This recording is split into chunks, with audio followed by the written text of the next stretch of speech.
ওইভাবে নামাজ পড়ো যেই নামাজের মধ্যে আছে মনোযোগ, ওই নামাজ পড়ো যেই নামাজের মধ্যে আছে ভয়।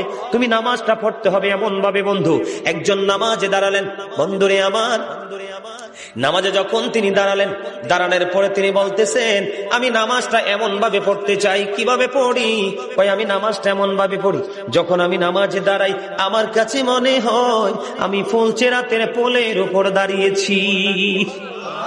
একটু যদি নড়বড় হয় আমি জাহান্নামে নিক্ষিপ্ত হব। তার মানে হলো আমি এতটাই মনোযোগের সাথে নামাজ পড়েছি যেন আমার নামাজটা বিন্দু পরিমাণ কোনো আংশিক ভাবে যেন অগ্রহণযোগ্য বলে আল্লাহর কাছে গৃহীত না হয়।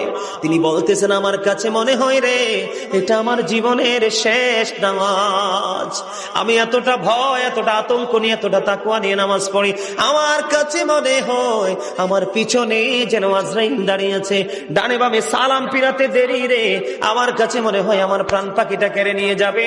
আমি যখন নামাজে দাঁড়াই আমার কাছে মনে হয় আমি যেন বাইতুল্লাহর সামনে দাঁড়িয়ে আছি।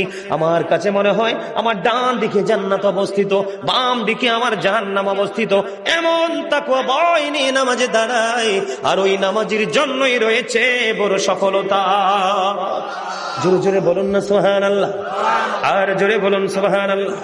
বন্ধুরে আমার, নামাজ এতটা তাকওয়ার সাথে এতটা মূল্যায়ন করে নামাজটাকে পড়তে হবে। আমাদের একজন কিতাব গ্রন্থের প্রণেতার নাম শুনেছি ইমাম বুখারী।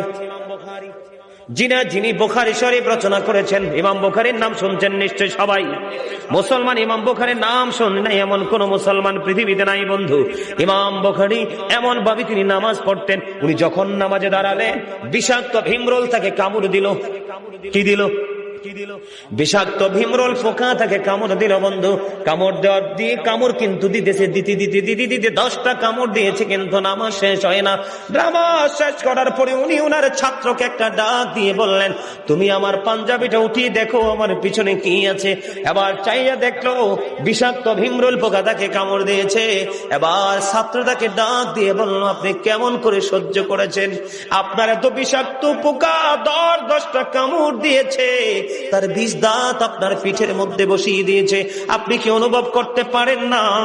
তখন বন্ধু ইমাম বুখারী একটা ডাক দিয়ে বলল রে আমার ছাত্র তুমি শোনো গো, আমি যখন নামাজে দাঁড়িয়েছি আমার মালিকের দিকে ধ্যান করে যখন আমি কোরআন তেলাওয়াত শুরু করলাম, আমার কোরআন তেলাওয়াত আমার কাছে এতটাই মধুময় মনে হয়েছে, আমার পিঠে কে কামড় দিয়েছে সেটা আমি বুঝতেই পারিনি।